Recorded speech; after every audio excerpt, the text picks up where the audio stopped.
Hello everyone. स्वागत है आप सभी का आपके अपने YouTube channel current affairs by Ravi पर। फ्रेंड्स, आज की वीडियो में हम डिस्कस करेंगे स्टैटिक जीके का एक काफ़ी इंपॉर्टेंट पोर्शन। टॉपिक का नाम है भारतीय राष्ट्रीय आंदोलन। तो आधुनिक भारत का इतिहास यानी कि मॉडर्न इंडियन हिस्ट्री जो है उसका काफ़ी इंपॉर्टेंट ये पोर्शन होता है और काफ़ी स्टूडेंट्स को इसमें डाउट होता है। तो इस वीडियो में कंप्लीट टाइमलाइन को जो है ना हम यहाँ पे अच्छे से डिस्कस करेंगे।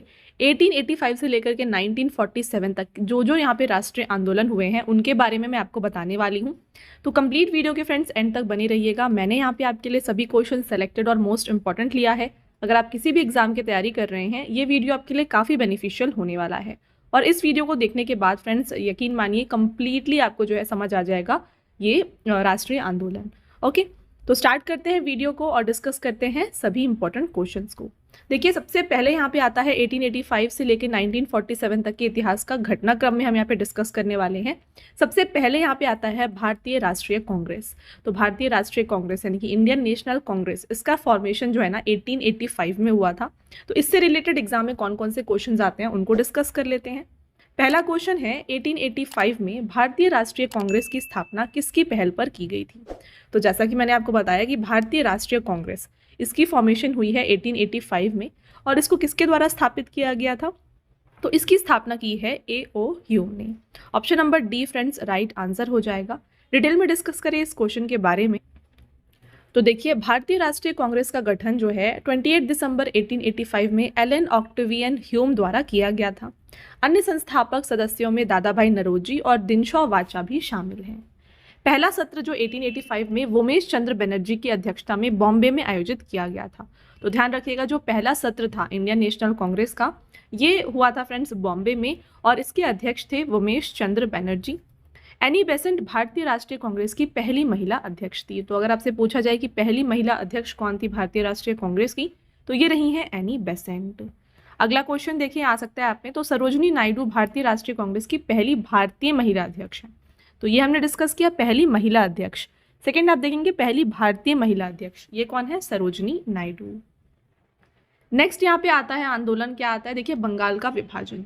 तो 1885 में यहाँ पे आईएनसी फॉर्मेशन हुआ। फिर 1905 में जो है बंगाल का विभाजन हुआ। तो क्वेश्चंस देखिए, सबसे पहला क्वेश्चन है 1905 में बंगाल का विभाजन किसके द्वारा किया गया था। तो बंगाल का विभाजन किया गया था लॉर्ड कर्जन के द्वारा। करेक्ट आंसर हो जाएगा फ्रेंड्स ऑप्शन नंबर बी।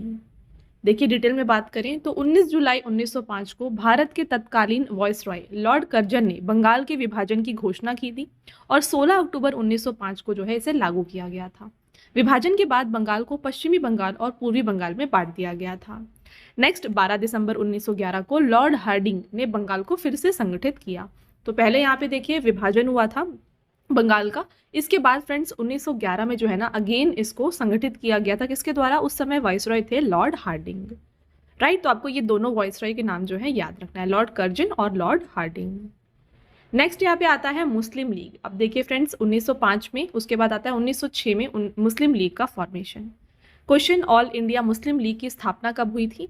तो ऑल इंडिया मुस्लिम लीग की स्थापना हुई थी 1906 में। किसके द्वारा इसको स्थापित किया गया था, इसके बारे में बात करें तो देखिए, ऑल इंडिया मुस्लिम लीग की स्थापना जो है 30 दिसंबर 1906 को ढाका बांग्लादेश में हुई थी। इस लीग की स्थापना ढाका के नवाब सलीम उल्लाह खान के नियंत्रण में एक सम्मेलन में हुई थी। इस लीग का संविधान 1907 में कराची पाकिस्तान में बनाया गया था और इसका पहला अधिवेशन जो है 1908 में अमृतसर पंजाब में हुआ था। ऑल इंडिया मुस्लिम लीग के पहले सत्र की अध्यक्षता जो है आगा खान के द्वारा की गई थी। नेक्स्ट यहाँ पे आता है कांग्रेस का विभाजन। तो 1907 में फ्रेंड्स हुआ है कांग्रेस का विभाजन। तो कौन कौन से ये दल में विभाजित हुए थे ये डिस्कस करेंगे। देखिए, कांग्रेस के उदारवादी व उग्रवादी नेताओं में वास्तविक नेताओं में विभाजन किस अधिवेशन में हुआ था। तो ये हुआ था सूरत अधिवेशन 1907 में। डिटेल में बात करें फ्रेंड्स इस क्वेश्चन के बारे में तो देखिए 1907 में सूरत सत्र को लोकप्रिय रूप से सूरत विभाजन के रूप से जाना जाता है क्योंकि कांग्रेस दो समूहों में विभाजित हो गया था, यानी कि गरम दल और नरम दल। और इस सूरत सत्र की अध्यक्षता जो है ये नरम दल के नेता रास बिहारी घोष ने की थी। गरम दल के सबसे प्रमुख नेता कौन कौन थे, बाल गंगाधर तिलक, लाला लाजपत राय और बिपिन चंद्र पाल थे, जिन्हें सामूहिक रूप से जो है लाल बाल पाल के नाम से जाना जाता है। दादा भाई नौरोजी, गोपाल कृष्ण गोखले, मदन मोहन मालवीय जो है नरमपंथी नेता थे। इसके बाद आता है खुदीराम बोस की फांसी। तो ये 1908 में हुआ था। क्वेश्चन क्या आ सकता है देखते हैं फ्रेंड्स। देखिए, खुदीराम बोस को निम्नलिखित में से किस जेल में फांसी पे भेजा गया था? Right answer Muzaffarpur. देखिए इंपॉर्टेंट पॉइंट, 30 अप्रैल 1908 को खुदीराम बोस को मुजफ्फरपुर में एक गाड़ी पर बम फेंका था, जिससे मुख्य प्रेसिडेंसी मजिस्ट्रेट डगलस किंग्सफोर्ड की मौत हो गई थी। इस मामले को अलीपुर बम षड्यंत्र केस 1908 के नाम से भी जाना जाता है और मुजफ्फरपुर के मुख्य प्रेसिडेंसी दंडनायक DH किंग्सफोर्ड को मारने की साजिश के आरोप में खुदीराम बोस को जो है मुजफ्फरपुर जेल भेज दिया गया था और 13 जुलाई 1908 को उन्हें मौत की सजा सुनाई गई थी। 11 अगस्त 1908 को 18 साल की उम्र में उन्हें फांसी पर लटका दिया गया था। ओके, नेक्स्ट इसके बाद आता है गदर पार्टी का फॉर्मेशन। तो गदर पार्टी का फॉर्मेशन 1913 में हुआ है। क्वेश्चन देखिए क्या पूछा जा सकता है, अमेरिका में गदर पार्टी की स्थापना किसके द्वारा की गई थी? तो यहाँ पे गदर पार्टी का जो फॉर्मेशन है ये लाला हरदयाल और सोहन सिंह भाकना के द्वारा की गई थी। फ्रेंड्स, उपयुक्त दोनों इसका करेक्ट आंसर हो जाएगा। और इसका स्थापना हुआ कब है? तो देखिए, गदर पार्टी का स्थापना लाला हरदयाल ने 15 जुलाई 1913 को सैन फ्रांसिस्को कैलिफोर्निया में की थी। नेक्स्ट यहाँ पे आएगा टाइमलाइन में गांधी जी का भारत आगमन, जो कि हुआ था 1915 में। क्वेश्चन क्या आ सकता है देखिए, महात्मा गांधी किस वर्ष दक्षिण अफ्रीका से भारत लौटे थे? Very very important question. तो यहाँ पे फ्रेंड्स, महात्मा गांधी जो है ना दक्षिण अफ्रीका से भारत आए थे 9 जनवरी 1915 को, और इसी दिन जो है प्रवासी भारतीय दिवस यानी कि NRI डे भी मनाया जाता है, ये आप ध्यान रखिए। इंपॉर्टेंट पॉइंट, 9 जनवरी 1915 को महात्मा गांधी दक्षिण अफ्रीका से लौटे थे, इसलिए 9 जनवरी को प्रतिवर्ष जो है प्रवासी भारतीय दिवस के रूप में मनाया जाता है। उस समय उनकी उम्र जो थी ये कितनी थी? 45 साल 3 महीने और 7 दिन। गांधी जी 1893 में 24 साल की उम्र में दक्षिण अफ्रीका गए थे। नेक्स्ट बात करते हैं होम रूल आंदोलन, जो कि हुआ था 1916 में। क्वेश्चन क्या आ सकता है फ्रेंड्स, ये देखिए, भारत में होम रूल आंदोलन का नेतृत्व किसके द्वारा किया गया था? तो यहाँ पे होम रूल आंदोलन, इसका नेतृत्व जो है भारत में किया गया था एनी बेसेंट और बाल गंगाधर तिलक के द्वारा। है क्या होम रूल आंदोलन? देखिए, तो भारत को स्वशासन दिलाने के लिए शुरू किया गया एक आंदोलन था होम रूल आंदोलन। बाल गंगाधर तिलक ने 1916 में बेलगाम में बॉम्बे प्रांतीय सम्मेलन में पहली होम रूल लीग की स्थापना की थी। नेक्स्ट पॉइंट देखिए, होम रूल आंदोलन का आदर्श वाक्य क्या था? ये था भारत के लिए स्वशासन। होम रूल शब्द को आयरलैंड से अपनाया गया था। ध्यान रखिएगा फ्रेंड्स, ये भी एग्जाम में आ सकता है कि होम रूल ये जो वर्ड है ये कहाँ से आया है? तो ये आयरलैंड से अपनाया गया है। नेक्स्ट यहाँ पे आता है आंदोलन चंपारण आंदोलन, जो कि हुआ था 1917 में। क्यों हुआ था और कैसे क्वेश्चन यहाँ से आ सकते हैं, इनको डिस्कस कर लेते हैं। देखिए, क्वेश्चन है कि गांधी जी ने 1917 में भारत में सबसे पहले सत्याग्रह का प्रयोग कहाँ पर किया था? तो सबसे पहला जो सत्याग्रह यहाँ पे हुआ था ये था फ्रेंड्स चंपारण सत्याग्रह। क्यों हुआ था इसके बारे में बात करें तो देखिए, महात्मा गांधी जी के नेतृत्व में पहला सत्याग्रह आंदोलन जो है ये चंपारण सत्याग्रह था। इसकी शुरुआत 1917 में बिहार के चंपारण जिले में हुई थी। तो चंपारण जिला है बिहार में, यहाँ पे ये स्टार्ट हुआ था, इसीलिए इसका नाम जो है चंपारण सत्याग्रह है। चंपारण सत्याग्रह इसलिए लागू हुआ क्योंकि किसानों को अपनी जमीन के एक हिस्से में नील उगाने के लिए मजबूर किया गया था। इससे किसानों में काफ़ी रोष उत्पन्न हुआ। यूरोपीय बगान मालिक किसानों को कुल भूमि के 3/20 हिस्से पर नील उगाने के लिए मजबूर कर रहे थे, और इसे हम फ्रेंड्स तिनकथिया प्रणाली भी कहते हैं। तो इसलिए जो है यहाँ पे इस आंदोलन को किया गया था। नेक्स्ट आता है अहमदाबाद मिल मजदूर आंदोलन, जो कि 1918 में हुआ था। देखिए, महात्मा गांधी ने अहमदाबाद में मिल मजदूरों की सफल हड़ताल का नेतृत्व किस वर्ष में किया था? ये किया था 1918 में। महात्मा गांधी जी ने वर्ष 1918 में अहमदाबाद में सूती मिल मजदूरों के बीच सत्याग्रह आंदोलन का आयोजन किया। सूती मिल के मजदूरों ने 50% वेतन वृद्धि की मांग की, लेकिन मिल मालिक केवल 20% वेतन वृद्धि देने के लिए तैयार थे। कपास मिल श्रमिकों का समर्थन करने के लिए गांधी जी ने भूख हड़ताल की थी। यहाँ पर सत्याग्रह का परिणाम यह हुआ कि हड़ताल सफल रही और मजदूरों को जो है 35% वेतन वृद्धि दी गई। तो वीडियो में आगे बढ़ने से पहले मैं आपको बता दूं फ्रेंड्स, अगर आपको इंग्लिश मीडियम में जीएस और करंट अफेयर्स पढ़ना है तो ये आपको मिल जाएगा हमारे चैनल रवि अदिति क्लासेस में। इंग्लिश मीडियम में आपके लिए हर एक जो यहाँ पे टॉपिक्स है वो कवर किया जाता है। इसके अलावा आपको हिंदी मीडियम में जीएस और करंट अफेयर्स मिल जाएगा रवि स्टडी जीके पर। तो इन दोनों चैनल को भी आप ज़रूर सब्सक्राइब कर लीजिएगा। और साथ में देखिए, बुक्स की वेबसाइट है फ्रेंड्स हमारी www.raviaditipublication.com। तो अगर आपको यहाँ पे घर तक अपने बुक को डिलीवर करवाना है तो फ्रेंड्स ये आपको यहाँ पे मिल जाएगा हमारे इस वेबसाइट पर। हाल ही में आपके लिए यहाँ पे 1 लाइनर 25,000 एग्जाम फैक्ट का बुक यहाँ पे लॉन्च किया गया है फ्रेंड्स। कंप्लीट ये बुक है जहाँ पे आपके लिए हर एक जीके जीएस के टॉपिक को कवर किया गया है। साथ में यहाँ पे आपको सामान्य विज्ञान और एनसीईआरटी नोट्स भी जो हैं मिल जाएंगे। और अगर आपको फ्रेंड्स ई बुक्स चाहिए तो ये मिल जाएगा हमारे वेबसाइट www.ravibookspdf.com में। हाल ही में यहाँ पे आपके लिए लॉन्च किया गया है जनवरी से अप्रैल का यहाँ पे लास्ट 4 मंथ का करंट अफेयर्स का ई बुक। मंथली ई बुक आपको मिल जाएगा और साथ में ईयरली ई बुक भी यहाँ पे अवेलेबल है। और देखिए हाल ही में फ्रेंड्स अगेन यहाँ पे आपके लिए जो है ना 11,000 प्लस जीके जीएस की ई बुक को भी लॉन्च किया गया है। इसका पार्ट 10 यहाँ पे लॉन्च किया गया है। यहाँ पे सभी इंपॉर्टेंट आप टॉपिक्स देख सकते हैं, इनको यहाँ पे कवर किया गया है। All right. और साथ में फ्रेंड्स अगर आपको इस वीडियो का पीडीएफ चाहिए तो फ्री पीडीएफ आपको मिल जाएगा हमारे mobile application Ravi study app पर। इसको आप ज़रूर यहाँ पे डाउनलोड कर लीजिएगा। यहाँ पे आपको 25,000 प्लस जीएस के टेस्ट भी मिल जाएंगे, करंट अफेयर्स नोट्स मिल जाएगा, यूट्यूब नोट्स मिल जाएगा, ई बुक्स यहाँ पे आपको अवेलेबल हैं। और साथ में फ्रेंड्स यहाँ पे जीके और करंट अफेयर्स का विनर बैच भी हाल ही में आपके लिए इंक्लूड किया गया है। और टेस्ट सीरीज़ वेरी इंपॉर्टेंट, ये भी आपको यहाँ पर मिल जाएगा। ओके। और इसके साथ में फ्रेंड्स अगर आपको यहाँ पे जितने भी अपडेट्स होते हैं वीडियो से रिलेटेड, ई बुक्स से रिलेटेड या बुक्स से रिलेटेड, ये आपको मिल जाएंगे हमारे टेलीग्राम और Instagram channel current affairs by Ravi पर। तो इसको भी आप ज़रूर यहाँ पे ज्वाइन कर लीजिए। तो चलिए कंटिन्यू करते हैं हमारे टॉपिक को। नेक्स्ट आता है फ्रेंड्स खेड़ा आंदोलन, जो कि हुआ था 1918 में। क्वेश्चन देखिए, सरकार के विरुद्ध शुरू किए गए खेड़ा सत्याग्रह के नेता कौन थे? तो खेड़ा सत्याग्रह के नेता थे महात्मा गांधी। इंपॉर्टेंट पॉइंट की बात करें तो खेड़ा सत्याग्रह भूमि राजस्व के भुगतान के संबंध में ब्रिटिश सरकार की दमनकारी नीतियों के विरुद्ध 11 मार्च 1918 में भारत के गुजरात के खेड़ा जिला में शुरू किया गया एक महत्वपूर्ण आंदोलन था। इस आंदोलन की मुख्य मांग राजस्व वसूली में ढील देने की थी। किसानों ने सरकार को राजस्व देने से इनकार कर दिया था। खेड़ा के लोग फसल की विफलता और प्लेग की महामारी के कारण अंग्रेजों द्वारा लगाए गए उच्च करों का भुगतान करने के लिए असमर्थ थे। गांधी जी और वल्लभ भाई पटेल ने के नेतृत्व में खेड़ा किसान आंदोलन का नेतृत्व किया गया।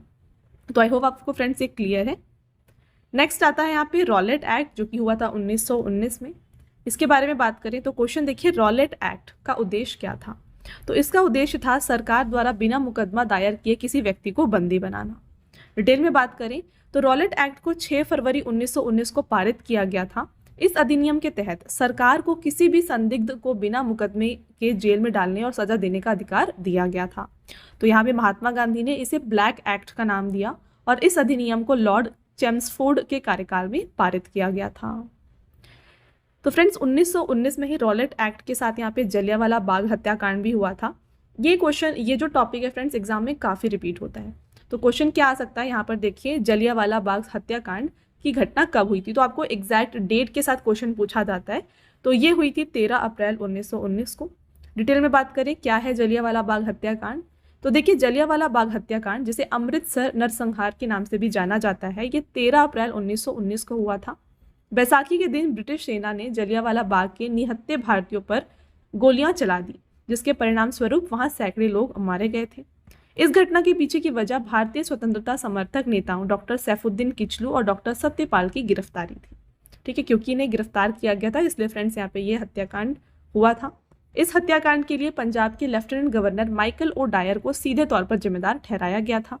इस हत्याकांड के बाद महात्मा गांधी ने कैसर ए हिंद की जो उपाधि है ना, ये लौटा दी थी और साथ में रविंद्रनाथ टैगोर ने अपना नाइटहुड जो सम्मान था इसे भी वापस कर दिया था। तो ये डायरेक्टली आता है फ्रेंड्स क्वेश्चन, इसको आप डबल स्टार कर लीजिए।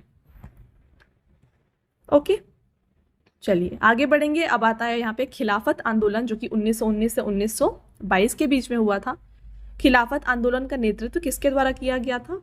तो इसके नेता थे यहाँ पे शौकत अली और मोहम्मद अली। राइट आंसर है फ्रेंड्स ऑप्शन नंबर ए। देखिए खिलाफत आंदोलन 1919 से 1922 तक चला था। यह एक ब्रिटिश विरोधी आंदोलन था। इस आंदोलन की शुरुआत मौलाना मोहम्मद अली और मौलाना शौकत अली ने की थी। इस आंदोलन का मकसद युद्ध के बाद तुर्क साम्राज्य के टूटने के बाद इस्लाम के खलीफा के रूप में तुर्क सुल्तान के अधिकार को बनाए रखने के लिए ब्रिटिश सरकार पर दबाव डालना था। इस आंदोलन के जरिए मुस्लिम समुदाय के बीच एकीकरण की कोशिश जो है की गई थी। नेक्स्ट आता है यहाँ पे असहयोग आंदोलन, यानी जो कि हुआ था 1920 में। देखिए असहयोग आंदोलन किसने शुरू किया था? तो इसको शुरू किया गया था महात्मा गांधी जी के द्वारा। इंपॉर्टेंट पॉइंट बात करें तो असहयोग आंदोलन 1 अगस्त 1920 को शुरू किया गया था। बाद में फरवरी 1922 में चौरी चौरा की घटना के कारण इसे वापस ले लिया गया था। तो यहाँ पे असहयोग आंदोलन के नेता महात्मा गांधी जी थे। असहयोग आंदोलन कांग्रेस के नागपुर सत्र 1920 में अपनाया गया था। असहयोग आंदोलन के दौरान सबसे पहले CR दास को गिरफ्तार किया गया। असहयोग आंदोलन शुरू करने से पहले गांधी जी ने कैसर-ए-हिंद पुरस्कार को लौटा दिया था, क्योंकि यहाँ पे जलियांवाला बाग हत्याकांड हुआ था, तो गांधी जी ने जो है कैसर-ए-हिंद का जो उपाधि है इसे लौटा दिया था। इसके बाद आता है फ्रेंड्स चौरी चौरा घटना, जो कि हुआ है 1922 में। क्वेश्चन क्या आ सकता है, देखिए चौरी चौरा घटना हुआ कब था? तो ये हुआ था 4 फरवरी 1922 को। है क्या ये घटना? देखिए चौरी चौरा घटना के कारण महात्मा गांधी ने 12 फरवरी 1922 को असहयोग आंदोलन वापस ले लिया था। यह घटना 4 फरवरी 1922 को उत्तर प्रदेश के गोरखपुर जिले में चौरी चौरा में हुई थी। इस घटना में असहयोग आंदोलन में हिस्सा ले रहे किसानों की भीड़ पुलिस से भिड़ गई और एक पुलिस स्टेशन में आग लगा दी, और इस घटना में 22 पुलिसकर्मी और 3 नागरिक जो हैं मारे गए थे। तो ये जब हुआ फ्रेंड्स, इसके बाद महात्मा गांधी जी ने इस आंदोलन यानी कि जो असहयोग आंदोलन चल रहा था उसको वापस ले लिया था। इसके बाद आता है स्वराज पार्टी फॉर्मेशन, जो कि हुआ है 1923 में। देखिए 1 जनवरी 1923 को स्वराज पार्टी की स्थापना किसके द्वारा की गई थी? तो इसकी स्थापना की है देशबंधु चित्तरंजन दास और मोतीलाल नेहरू ने। बात करें स्वराज पार्टी के बारे में डिटेल में, तो देखिए असहयोग आंदोलन की विफलता के बाद स्वराज पार्टी का गठन किया गया था। 1 जनवरी 1923 को चित्तरंजन दास ने मोतीलाल नेहरू के साथ स्वराज पार्टी का गठन किया और बंगाल विधानसभा में इसके नेता बने। स्वराज पार्टी ने भारत के लिए एक संविधान बनाने की मांग की। स्वराज पार्टी का प्रथम अधिवेशन जो है ना, ये इलाहाबाद में हुआ था, और 1924 में महात्मा गांधी ने भारतीय राष्ट्रीय कांग्रेस के बेलगाम अधिवेशन की अध्यक्षता की। बेलगाम अधिवेशन महात्मा गांधी की अध्यक्षता वाला एकमात्र कांग्रेस अधिवेशन था। ऑलराइट, इसके बाद आता है फ्रेंड्स साइमन कमीशन, जो कि हुआ है 1928 में। क्वेश्चन क्या आ सकता है, देखिए साइमन कमीशन भारत कब आया था? तो साइमन कमीशन भारत आया है 3 फरवरी 1928 को। साइमन कमीशन को साल 1927 में ब्रिटिश सरकार ने भारत सरकार अधिनियम 1919 की समीक्षा के लिए नियुक्त किया था। यह आयोग साल 1928 में भारत आया था। इस आयोग का गठन संवैधानिक सुधारों का अध्ययन करने और भारत सरकार को सिफारिशें देने के लिए किया गया था। आगे बढ़ते हैं, कुछ और इम्पोर्टेंट पॉइंट्स देखिए। इस आयोग को सर जॉन साइमन की अध्यक्षता के बाद लोकप्रिय रूप से साइमन कमीशन के नाम से जाना गया। यह एक श्वेत आयोग था, क्योंकि इसमें कोई भी भारतीय सदस्य नहीं था। ध्यान रखिएगा फ्रेंड्स, वेरी इंपॉर्टेंट पॉइंट, यहाँ पे जो है कोई भी भारतीय सदस्य नहीं थे। इस आयोग में ब्रिटेन के 7 सांसद थे। तो ब्रिटिश सरकार द्वारा भेजे साइमन कमीशन का बहिष्कार किया गया था, क्योंकि यहाँ इस आयोग में ना कोई भी भारतीय शामिल नहीं था। इस आयोग ने मई 1930 में अपनी 2 वॉल्यूम रिपोर्ट को प्रकाशित किया। नेक्स्ट आता है यहाँ पे दांडी मार्च, जो कि हुआ है 1930 में। देखिए गांधी जी ने अपना प्रसिद्ध दांडी मार्च कहाँ से शुरू किया था? तो दांडी मार्च को शुरू किया गया था साबरमती आश्रम से। बात करें फ्रेंड्स इसके बारे में, तो देखिए 12 मार्च 1930 को गांधी जी ने साबरमती आश्रम से दांडी तक दांडी मार्च निकाला। महात्मा गांधी ने 6 अप्रैल 1930 को गुजरात के दांडी के समुद्र तट पर नमक कानून तोड़ा था। ओके, और गांधी जी के दांडी मार्च के समय भारत के वाइसरॉय कौन थे? ये थे लॉर्ड इरविन। तो फ्रेंड्स ये जितने भी आंदोलन हैं इस समय पे भारत के वाइसरॉय कौन थे, ये भी आपको ध्यान में रखना है। दांडी मार्च 240 मील लंबा था। इस मार्च की शुरुआत गांधी जी ने अपने 78 भरोसेमंद स्वयंसेवकों के साथ की थी। इसके बाद आता है प्रथम गोलमेज सम्मेलन, यानी कि first round table conference. Total friends 3 round table conference थे, इनके बारे में बात करेंगे। लंदन में ब्रिटिश सम्राट द्वारा प्रथम गोलमेज सम्मेलन का उद्घाटन कब किया गया था? तो इसका उद्घाटन किया गया था 12 नवंबर 1930 को। प्रथम गोलमेज सम्मेलन 12 नवंबर 1930 से 19 जनवरी 1931 तक लंदन के Royal Gallery House of Lords में आयोजित किया गया था। इसका उद्घाटन जॉर्ज पंचम ने किया था और इसकी अध्यक्षता ब्रिटिश प्रधानमंत्री रामसे मैकडॉनल्ड के द्वारा की गई थी। प्रथम गोलमेज सम्मेलन के दौरान लॉर्ड इरविन भारत के वाइसरॉय थे, वेरी वेरी इंपॉर्टेंट। इस सम्मेलन में भारत के कुल जो है यहाँ पे 74 प्रतिनिधियों ने हिस्सा लिया था, जिसमें 58 जो है फ्रेंड्स राजनीतिक नेता थे और 16 जो है रियासतों के सदस्य शामिल थे। भारतीय राष्ट्रीय कांग्रेस ने इस सम्मेलन में हिस्सा नहीं लिया था। इसके बाद आता है द्वितीय गोलमेज सम्मेलन, जो कि हुआ था 1931 में। तो क्वेश्चन देखिए, द्वितीय गोलमेज सम्मेलन में कांग्रेस का प्रतिनिधित्व किसके द्वारा किया गया था? तो यहाँ पे प्रतिनिधित्व किया गया था महात्मा गांधी जी के द्वारा। और फ्रेंड्स ये क्वेश्चन एक ऐसा क्वेश्चन है जो कि काफ़ी सारे आपको एग्जाम्स में देखने को मिलने वाला है। कुछ और डिटेल में डिस्कस कर लेते हैं इंपॉर्टेंट पॉइंट्स। तो देखिए जो द्वितीय गोलमेज सम्मेलन था ना, ये 7 सितंबर से स्टार्ट हुआ था और 1 दिसंबर तक चला था। कहाँ पर? लंदन में इसको आयोजित किया गया था। और भारतीय राष्ट्रीय कांग्रेस की तरफ से महात्मा गांधी इसमें शामिल थे और सरोजनी नायडू ने भारतीय महिलाओं को यहाँ पे जो है रिप्रेजेंट किया था। इस सम्मेलन की अध्यक्षता यूनाइटेड किंगडम के प्रधानमंत्री रामसे मैकडोनाल्ड ने की थी। तो यहाँ पे द्वितीय गोलमेज सम्मेलन के बाद आता है पूना पैक्ट, जो कि हुआ था 1932 में। क्वेश्चन क्या आ सकता है यहाँ पर, देखिए पूना पैक्ट में किसके बीच हस्ताक्षर किए गए थे? तो पूना पैक्ट फ्रेंड्स यहाँ पे हस्ताक्षर किया गया था डॉक्टर BR अम्बेडकर और महात्मा गांधी जी के बीच में। देखिए पूना पैक्ट महात्मा गांधी और डॉक्टर भीमराव अम्बेडकर के बीच 24 सितंबर 1932 को हुआ एक समझौता था। इस समझौते के तहत ब्रिटिश भारत की संसद में दलित वर्गों को चुनावी सीटों पर आरक्षण दिया गया था और यह समझौता पुणे की यरवदा सेंट्रल जेल में महात्मा गांधी और डॉक्टर अंबेडकर की ओर से मदन मोहन मालवीय ने हस्ताक्षरित किए थे। ओके, नेक्स्ट इसके बाद आता है तृतीय गोलमेज सम्मेलन, जो कि हुआ था 1932 में। क्वेश्चन देखिए फ्रेंड्स, तृतीय गोलमेज सम्मेलन का आयोजन कब किया गया था? तो इसको 17 नवंबर 1932 को आयोजित किया गया था। कब तक चला था? देखिए 24 दिसंबर 1932 तक इसको आयोजित किया गया था लंदन में। और यहाँ पे जो है ना फ्रेंड्स 46 प्रतिनिधि जो है हिस्सा ले रहे थे। लेबर पार्टी, गांधी और भारतीय राष्ट्रीय कांग्रेस इस सम्मेलन में शामिल नहीं थे। तो आपको ये ध्यान रखना है कि जो भारतीय राष्ट्रीय कांग्रेस है वो सिर्फ और सिर्फ द्वितीय गोलमेज जो सम्मेलन था वहाँ पर थे, और वहाँ पर भी किसने रिप्रेजेंट किया था?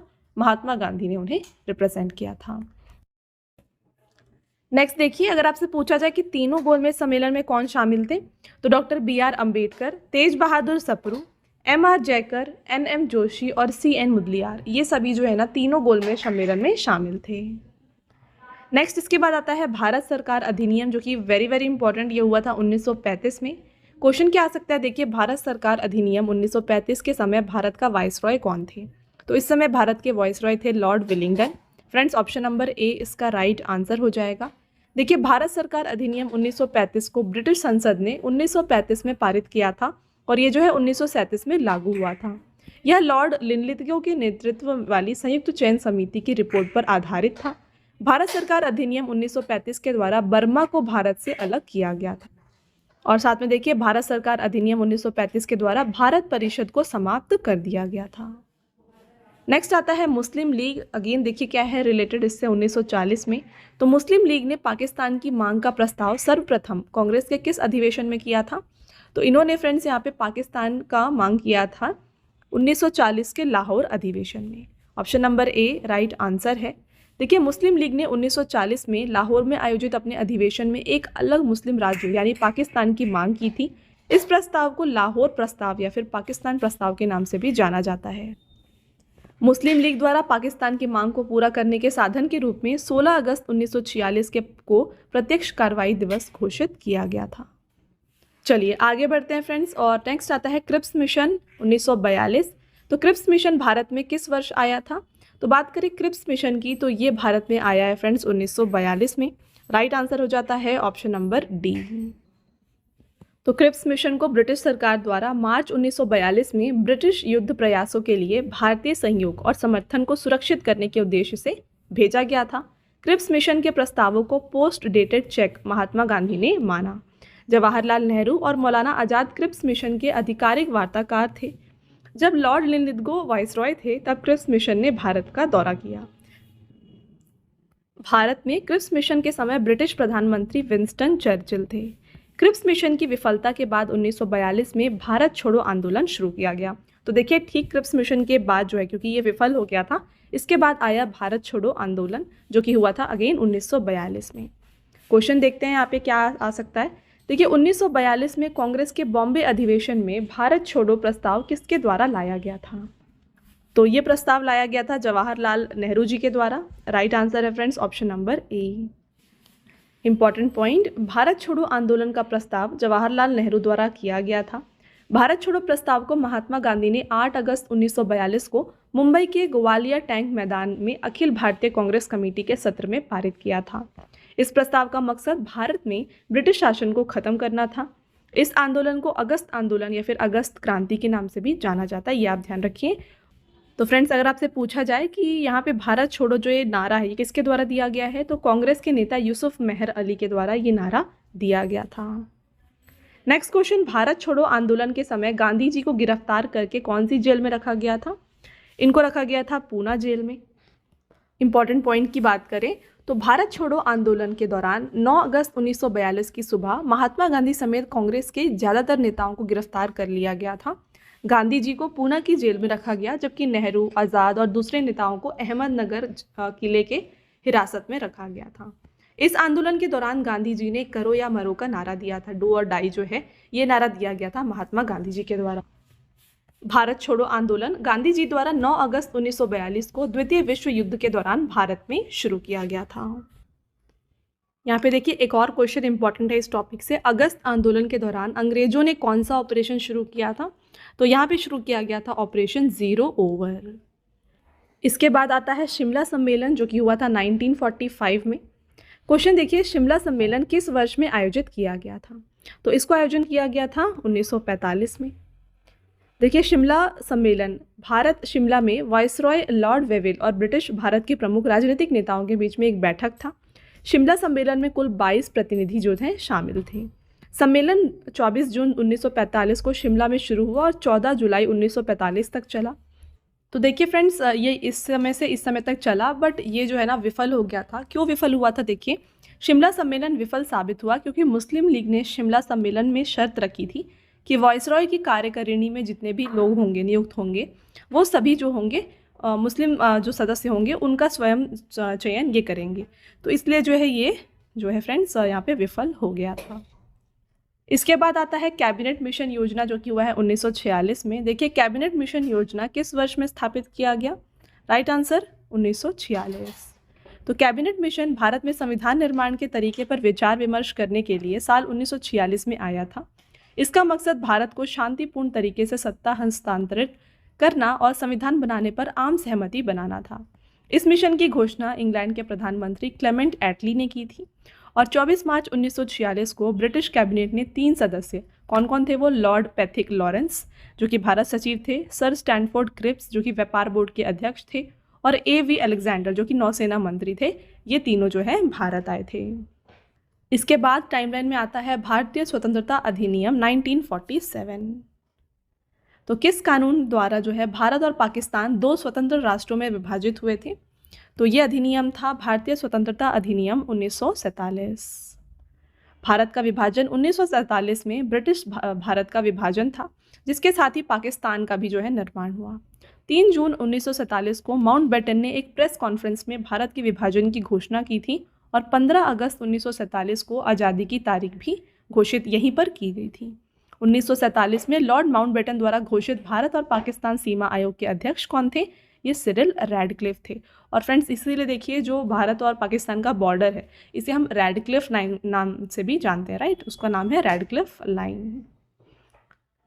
अब देखिए फ्रेंड्स, ये हो गया टाइमलाइन। जितना भी यहाँ पे मॉडर्न हिस्ट्री में आंदोलन हुए थे वो हमने डिस्कस कर लिए। अब इसके अलावा और कौन कौन से क्वेश्चन इस टॉपिक से आ सकते हैं उनको भी डिस्कस कर लेते हैं।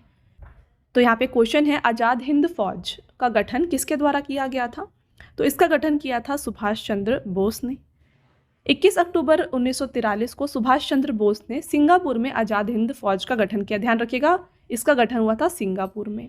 भारत को आज़ाद कराने के लिए भारतीय राष्ट्रीय सेना का विचार मूल रूप से रासबिहारी बोस द्वारा कल्पना किया गया था, जो कि 1915 में जापान चले गए थे। नेक्स्ट, पूना सार्वजनिक सभा की स्थापना किसके द्वारा की गई थी? तो इसकी स्थापना की थी फ्रेंड्स इनमें से महादेव गोविंद रनाडे ने। देखिए पूना सार्वजनिक सभा की स्थापना जो है कब हुई थी? 2 अप्रैल 1870 को गणेश वासुदेव जोशी, S.H. चिपलुंकर और महादेव गोविंद रनाडे ने पुणे में की थी। नेक्स्ट क्वेश्चन है, लंदन इंडियन सोसाइटी और ईस्ट इंडिया एसोसिएशन की स्थापना किसके द्वारा की गई थी? तो इसकी स्थापना की है दादा भाई नरोजी ने। देखिए 1865 में दादा भाई नरोजी ने के मार्गदर्शन में लंदन इंडियन सोसाइटी की स्थापना की गई। इसका गठन भारतीय छात्रों द्वारा राजनीतिक शिकायतों को व्यक्त करने के लिए एक मंच के रूप में किया गया था। और वहीं बात करें ईस्ट इंडिया एसोसिएशन, इसकी स्थापना 1 अक्टूबर 1866 को दादा भाई नरोजी ने की थी। इस एसोसिएशन का मकसद सार्वजनिक हितों और भारतीयों के कल्याण को बढ़ावा देना था।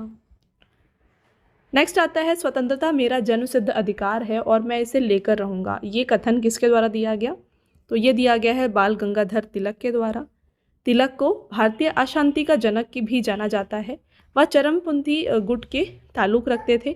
उन्होंने 2 पत्रिका प्रकाशित की थी, मराठी में केसरी और अंग्रेजी में महारत्ता।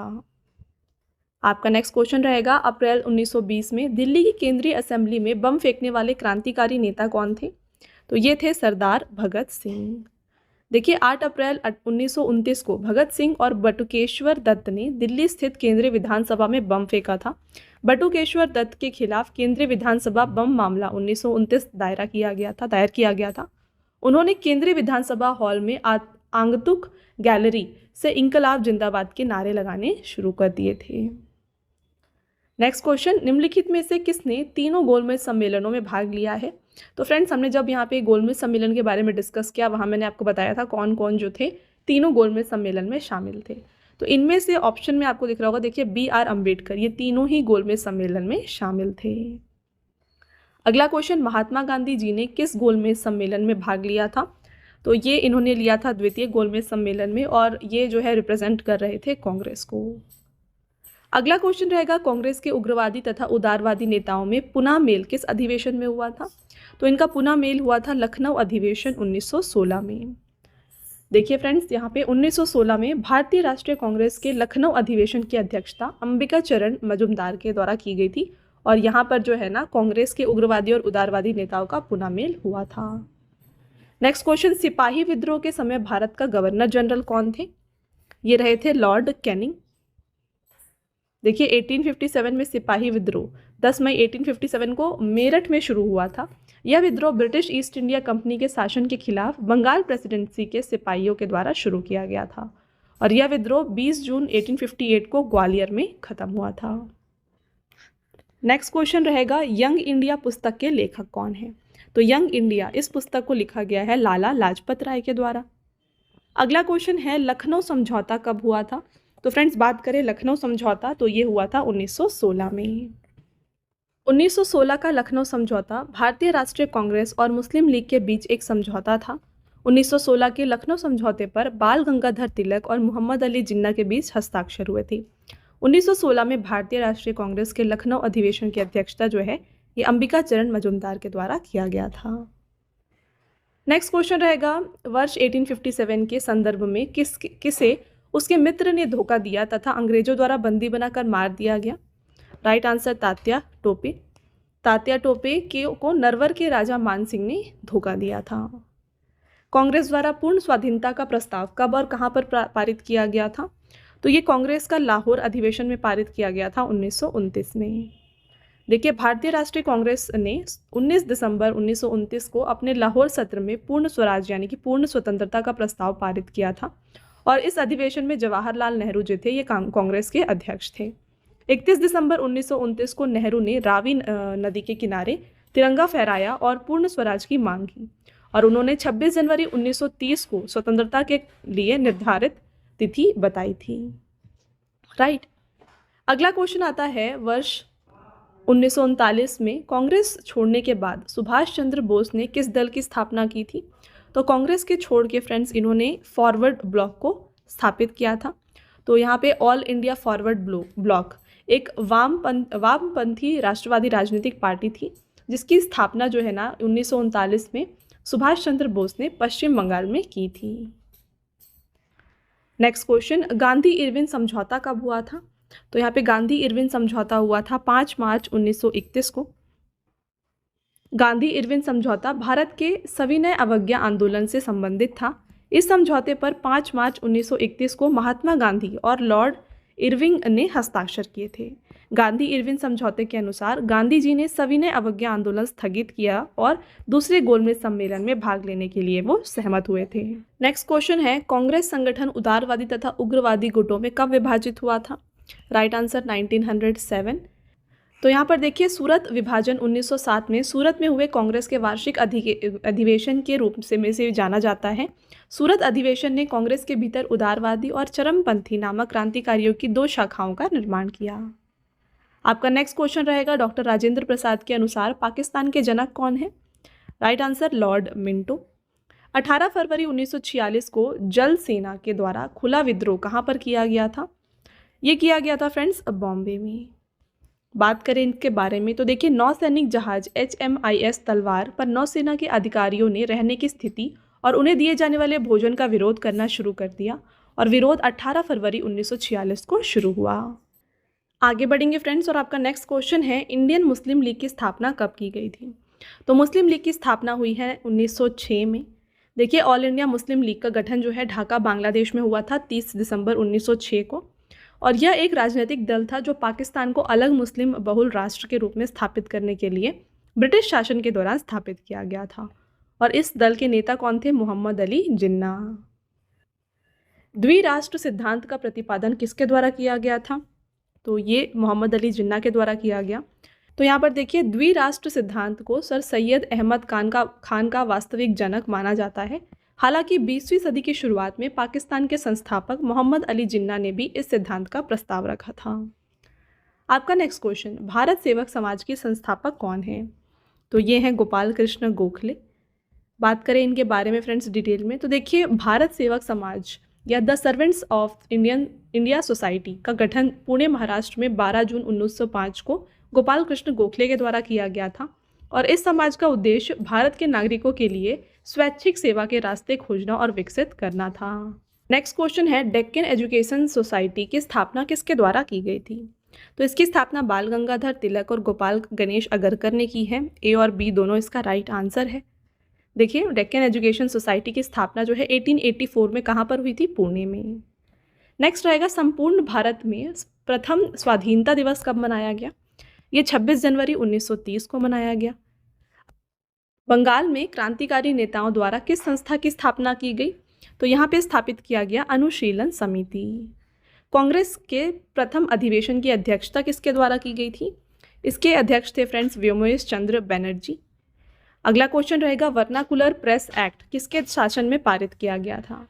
तो उस समय वाइसरॉय थे लॉर्ड लिटन। नेक्स्ट क्वेश्चन, मुझ पर किया गया लाठी का एक एक प्रहार ब्रिटिश साम्राज्य के कफन में कील बनकर रहेगा, ऐसा किसने कहा था? ये कहा था लाला लाजपत राय ने। तो बात करें लाला लाजपत राय के बारे में, देखिए फ्रेंड्स, इन्हें शेर ए पंजाब के नाम से भी जाना जाता है।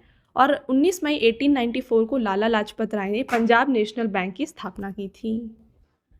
नेक्स्ट क्वेश्चन है, हंटर कमेटी की नियुक्ति सरकार द्वारा किस घटना की जांच के लिए की गई थी? तो ये जलियांवाला बाग हत्याकांड की जांच के लिए जो है हंटर कमेटी को स्थापित किया गया था। मुस्लिम लीग द्वारा मुक्ति दिवस कब मनाया गया? ये मनाया गया है 22 दिसंबर 1939 को। केसरी और मराठा समाचार पत्र किसने निकाला था? ये क्वेश्चन ऑलरेडी हमने डिस्कस किया है। राइट आंसर है बाल गंगाधर तिलक। भारतीय राष्ट्रीय कांग्रेस की स्थापना के समय भारत का गवर्नर कौन थे? तो भारत के गवर्नर थे लॉर्ड डफरिन। नेक्स्ट क्वेश्चन है, गांधी जी द्वारा किस पत्रिका का संपादन किया गया था? राइट आंसर हरिजन।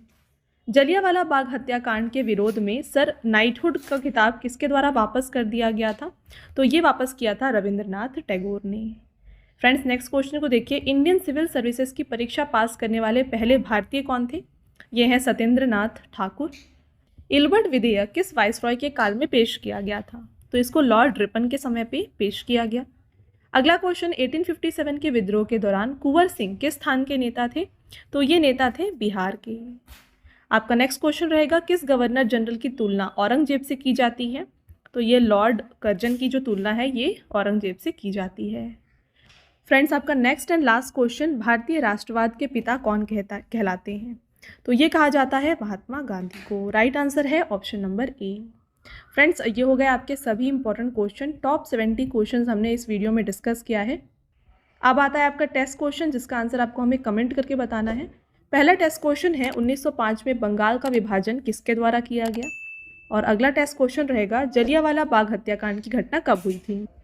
तो फ्रेंड्स, इन दोनों टेस्ट क्वेश्चन का आंसर आपको हमें कमेंट करके बताना है। साथ में फ्रेंड्स, अगेन मैं आपको बता दूं, जैसा कि मैंने आपको बताया, यहाँ पर देखिए इंग्लिश मीडियम में आपको जीएस और करंट अफेयर्स कंप्लीट हर एक टॉपिक जो है आपके लिए रवि अदिति क्लासेस इस चैनल में कवर किया जाता है। और हिंदी मीडियम चैनल है फ्रेंड्स रवि स्टडी जीके, यहाँ पर भी आपको हर एक इंपॉर्टेंट टॉपिक जो भी आपके एग्जाम पॉइंट ऑफ व्यू से इंपॉर्टेंट है ना, उनको कवर किया जा रहा है। तो इन दोनों चैनल को भी आप ज़रूर सब्सक्राइब कर लीजिए। साथ में फ्रेंड्स, हमारी बुक्स की वेबसाइट है www.raviaditipublication.com। यहाँ पर आपके लिए हाल ही में जीके और GS one liner 25,000 exam fact की बुक को लॉन्च किया गया है। और फ्रेंड्स, यहाँ से अगर आप बुक जो परचेज़ करते हैं ना, ये आपके घर तक भी डिलीवर हो जाएंगी। ओके, साथ में यहाँ पे आपको सामान्य ज्ञान 6250 प्लस क्वेश्चंस यहाँ पे कवर किए जा रहे हैं, सामान्य विज्ञान, और साथ में एनसीईआरटी नोट्स जैसे कि हिस्ट्री, साइंस और ज्योग्राफी के भी आपको यहाँ पर मिल जाएंगे। और साथ में अगर आपको ई बुक्स चाहिए तो ई बुक्स आपको मिल जाएगी हमारी वेबसाइट www.ravibookspdf.com में। तो यहाँ से अगर आप फ्रेंड्स कोई भी ई बुक परचेज़ करते हैं ना, इंस्टेंट आपके जीमेल में आ जाएगा। तो यहाँ पे आपके लिए हाल ही में लास्ट 4 मंथ्स का करंट अफेयर्स का बुक जो है ये लॉन्च किया गया। साथ में ईयरली ई बुक आपके लिए अवेलेबल है और हर मंथ आपके लिए जो है मंथली ई बुक भी यहाँ पे इंक्लूड किया जाता है। तो हाल ही में यहाँ पे रिसेंट में जो है फ्रेंड्स अप्रैल की जो मंथली ई बुक है यहाँ पे लॉन्च की गई है। साथ में फ्रेंड्स आपको यहाँ पे 11,000 प्लस जीके जीएस का ई बुक भी मिल जाएगा। साथ में फ्रेंड्स काफ़ी लोगों की डिमांड होती है कि आपको पीडीएफ चाहिए होता है इस वीडियो का, तो फ्री पीडीएफ आपको मिल जाएगा हमारे mobile application Ravi study app पर। इसको आप ज्वाइन करके यहाँ पे एक सेक्शन है, आप देख सकते हैं। तो यहाँ पर आपको जो है फ्री पीडीएफ मिल जाएगा। यहाँ पर फ्रेंड्स लॉन्च किया गया आपके लिए जीके और करंट अफेयर्स का विनर बैच। आपके लिए डिफरेंट टेस्ट सीरीज़ आपके लिए इंक्लूड किया गया है। जीएस नोट्स आपको मिल जाएंगे, ई बुक्स मिल जाएंगे, करंट अफेयर नोट्स और यूट्यूब नोट्स भी आपके लिए यहाँ पे अवेलेबल किए गए हैं। और most important 25,000 plus GS test भी आपको यहाँ पर मिल जाएगा। All right. और फ्रेंड्स हर एक वीडियो से रिलेटेड, ई बुक से रिलेटेड, बुक से रिलेटेड जितने भी अपडेट्स हैं ना, ये यहाँ पे पोस्ट किए जाते हैं हमारे Telegram channel current affairs by Ravi पर। तो इसको भी आप ज़रूर ज्वाइन कर लीजिए। All right. तो ये था फ्रेंड्स हमारा आज का लास्ट स्लाइड। आई होप आपको कंप्लीट वीडियो समझ में आ गया है और पसंद आया है। तो वीडियो अगर आपको पसंद आया है, वीडियो को लाइक और अपने फ्रेंड्स के साथ शेयर ज़रूर करिएगा। और ये वीडियो आपको कैसी लगी कमेंट करके ज़रूर बताएं। मिलते हैं एक और इम्पॉर्टेंट टॉपिक के साथ नेक्स्ट वीडियो में। तब तक के लिए thank you and have a nice day.